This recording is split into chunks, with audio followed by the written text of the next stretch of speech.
പാചകവാതക വിതരണം നിലച്ചതോടെ ആലപ്പുഴയിൽ ഹോട്ടലുകൾക്ക് ഷട്ടർ വീഴുന്നു. 20ഓളം ഹോട്ടലുകളാണ് ജില്ലയിലെ വിവിധ പ്രദേശങ്ങളിലായി രാവിലെ തുറക്കാൻ കഴിയാതെ നിന്നത്. മറ്റിടങ്ങളിൽ നിന്ന് സിലിണ്ടർ സംഘടിപ്പിച്ച് ചില ഹോട്ടലുകൾ ഉച്ചയോടെ തുറന്നു.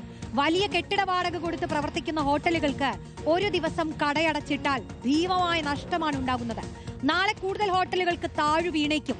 ആലപ്പുഴ, ചേർത്തല, അമ്പലപ്പുഴ ഉൾപ്പെടെയുള്ള മേഖലകളിലാണ് ഹോട്ടലുകൾ പൂട്ടിയത്. സിലിണ്ടറുകൾ മുൻകൂട്ടി എടുക്കാത്ത ഹോട്ടലുകളാണ് പൂട്ടിയത്. മനീഷ് മഹിബാൽ ചേരുന്നു ആലപ്പുഴയിൽ നിന്ന്. മനീഷ്, ഒരു ഹോട്ടലിൽ നിന്നാണെന്ന് ഞാൻ മനസ്സിലാക്കുന്നു.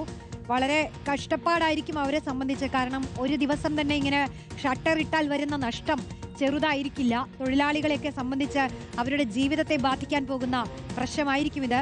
ഇപ്പൊ നിലവിൽ എന്താ അവസ്ഥ ഹോട്ടലിൽ? ഇനിയിപ്പോ ചിലയിടങ്ങളിൽ നിന്നുള്ള പ്രതികരണം കണ്ടിരുന്നു, 1-2 ദിവസത്തേക്കുള്ള ഗ്യാസേ കയ്യിലുള്ളൂ എന്ന്. അവിടുത്തെ അവസ്ഥ എന്താ?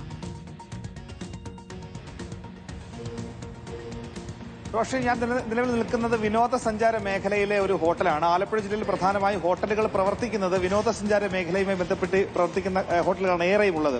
അവിടെ പ്രകടമായിട്ടുള്ള ഈ LPGയുടെ അഭാവം അല്ലെങ്കിൽ അത് കിട്ടാത്തതിന്റെ വലിയ പ്രശ്നങ്ങൾ ഇന്നു മുതലുണ്ടായിരുന്നു. 25ഓളം ഹോട്ടലുകൾ ഇന്ന് രാവിലെ തുറക്കാൻ കഴിയാതെ അത് അടഞ്ഞു കിടന്നു എന്നാണ് ഏറ്റവും ശ്രദ്ധേയം. ഉച്ചയോടുകൂടി തന്നെ പല ഭാഗത്തുനിന്നും സിലിണ്ടർ ഒപ്പിച്ചുകൊണ്ട് പല ഹോട്ടലുകൾ തുറന്നിട്ടുണ്ട്. ഇതിപ്പോൾ ഒരു പുതിയ ഹോട്ടലാണ്. ആ ഹോട്ടൽ ഇന്ന് രാവിലെ ഇവിടെ തുറക്കാൻ കഴിഞ്ഞില്ല. ഏകദേശം 1 മണിക്ക് ശേഷം ഉച്ചഭക്ഷണം പോലും ഇവിടെ ഉണ്ടാക്കാൻ കഴിയാതെ, അതായത് നേരത്തെ ഏകദേശം തൊട്ട് 1 മാസമായ ഹോട്ടലാണ്. അങ്ങനെ ഗ്യാസ് സിലിണ്ടർ ലഭിക്കാതെ ഒരു ഹോട്ടലിന് രാവിലത്തെ പ്രഭാത ഭക്ഷണം, അതായത് രാവിലത്തെ ആഹാരം ഉണ്ടാക്കാൻ, അത് വിതരണം ചെയ്യാൻ, അത് കച്ചവടം ചെയ്യാൻ സാധിച്ചില്ല എന്നതാണ് ഏറ്റവും പ്രധാനപ്പെട്ട കാര്യം. അങ്ങനെ നിലവിൽ യുവ സംരംഭകരെ അടക്കം ഈ രീതിയിൽ വഴിമുട്ടുന്ന അവസ്ഥയിലേക്ക് എത്തും. നാളെ ഇന്ന് 25ഓളം കടകൾ അടഞ്ഞു കിടന്നു.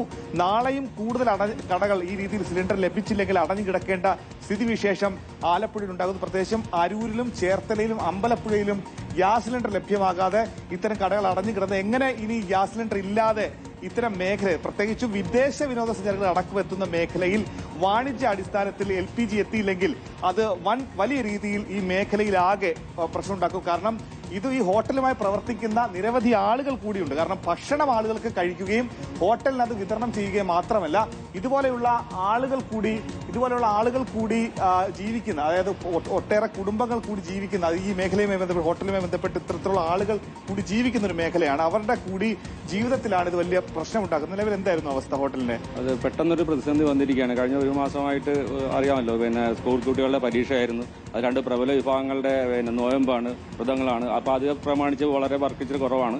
അപ്പോൾ അതനുസരിച്ച് അടുത്ത മാസം വർക്ക് വരേണ്ട സമയമാണ്, വെക്കേഷനാണ്. അപ്പോഴാണ് ഒരു വെള്ളിടി പോലെ ഇങ്ങനെ ഒരു സംഭവം, ഗ്യാസിന്റെ ഷോർട്ടേജ് വന്നത്. വളരെ പ്രതിസന്ധിയിലൂടെയാണ് ഇപ്പം ഹോട്ടൽ മേഖല കടന്നു പോകുന്നത്. ജീവനക്കാരുണ്ട് ഹോട്ടലിൽ? ഇപ്പോൾ 10ഓളം ജീവനക്കാരുണ്ട്. കുടുംബങ്ങളാണ്? അതെ, 10 കുടുംബങ്ങളുണ്ട്, നടത്തുന്നവരുണ്ട്. അപ്പം അതെല്ലാം വെച്ച് പെട്ടെന്നൊരു പ്രതിസന്ധി, നമ്മൾ പ്രതീക്ഷിക്കാത്തൊരു പ്രതിസന്ധിയാണ് ഇപ്പം വന്നിരിക്കുന്നത്. ഹോട്ടൽ മേഖല ആകപ്പാടെ എല്ലാവരും വളരെ ബുദ്ധിമുട്ട് നിൽക്കുന്ന ഒരു അവസ്ഥയാണ്. അങ്ങോട്ടും ഇങ്ങോട്ടും വിളിച്ച് ചോദിച്ചിട്ടിരിക്കുകയാണ് എന്ത് ചെയ്യണം എന്നുള്ള. അങ്ങോട്ടും ഇങ്ങോട്ടും വിളിച്ചു. ഞാൻ കേരള ഹോട്ടൽ ആൻഡ് റെസ്റ്റോറന്റ് അസോസിയേഷന്റെ അതായത് നിലവിൽ ഈ ഭീമമായ വാടക കൊടുത്താണ് കെട്ടിടങ്ങൾ പ്രവർത്തിക്കുന്നത്. 1-2 ദിവസം പ്രവർത്തിച്ചില്ലെങ്കിൽ ഈ ഹോട്ടൽ ഉടമയ്ക്കും വലിയ നഷ്ടമുണ്ടാകും. ഇതുപോലെ ജീവനക്കാർക്കും അവരുടെ ദിവസാടിസ്ഥാനത്തിൽ ലഭിക്കുന്ന ആ പണം കിട്ടാതാകുന്ന കുടുംബം തന്നെ വലിയ രീതിയിലുള്ള പ്രശ്നങ്ങൾ അനുഭവിക്കുകയും ചെയ്യും. അവരുടെ ഒരു ജീവിത പ്രശ്നമായി തന്നെ ഇത് മാറിയിരിക്കുന്നു. ഹോട്ടലുകാർ നമ്മുടെ സംസ്ഥാനത്ത് തന്നെ, ഇനിയിപ്പോ പുറത്തു നിന്നുള്ളവരാണെങ്കിലും ടൂറിസ്റ്റുകളാണെങ്കിലും ഈ ഹോട്ടൽ ഭക്ഷണത്തെ വലിയ രീതിയിൽ ആശ്രയിക്കുന്ന ഒരുപാട് പേരുണ്ട്, ഒരു വലിയ വിഭാഗമുണ്ട്. അപ്പോൾ ഇപ്പോൾ ഒരു സിലിണ്ടർ ബുക്ക് ചെയ്ത് കഴിഞ്ഞ് വീണ്ടും 25 ദിവസത്തെ ഇടവേള എന്ന് പറയുമ്പോഴും പ്രശ്നമാണ്. ഇനി കണക്കിൽ കൂടുതൽ സിലിണ്ടറുകൾ കരുതി വെക്കാനും പറ്റില്ല.